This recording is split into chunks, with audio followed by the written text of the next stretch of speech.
Partons de 4 triangles rectangles identiques, les triangles verts. L'hypoténuse est de longueur A, les deux autres côtés ont pour longueur B et C. On les dispose de manière à former deux carrés. Un carré extérieur et un carré intérieur. Il faut vérifier que ce sont bien des carrés, car un dessin peut être trompeur. Pour le quadrilatère extérieur, il a 4 côtés de longueur B plus C à chaque fois. Donc c'est bien 4 fois la même longueur. Et il a bien 4 angles droits, les angles droits de nos 4 triangles rectangles verts. Pour le quadrilatère intérieur, il a bien 4 côtés de même longueur A.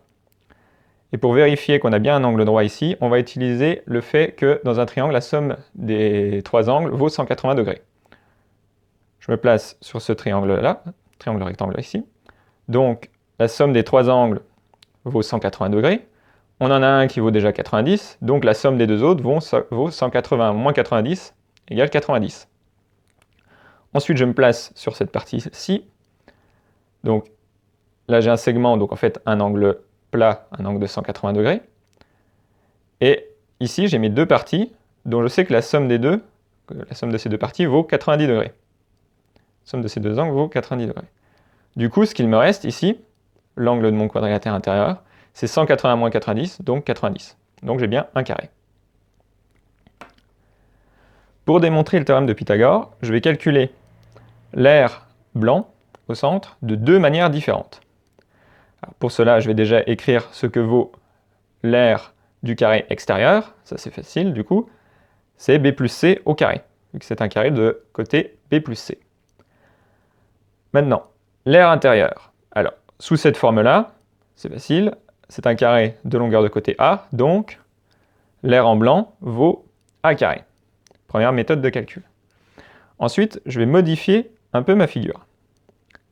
Je vais toujours conserver le carré extérieur, mais je vais modifier l'intérieur.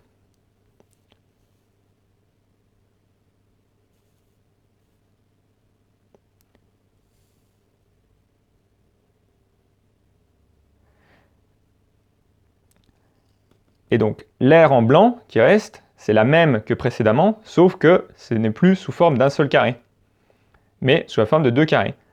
Et quelle est donc cette aire? Eh bien, c'est l'aire totale moins 2 fois l'aire qu'on a ici, les deux rectangles.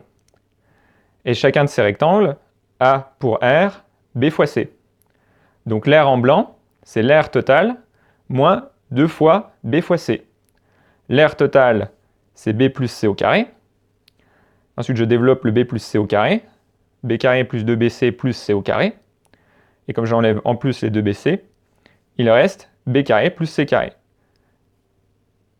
Et en identifiant ces deux calculs de l'aire en blanc, on obtient bien que A au carré est égal à B au carré plus C au carré.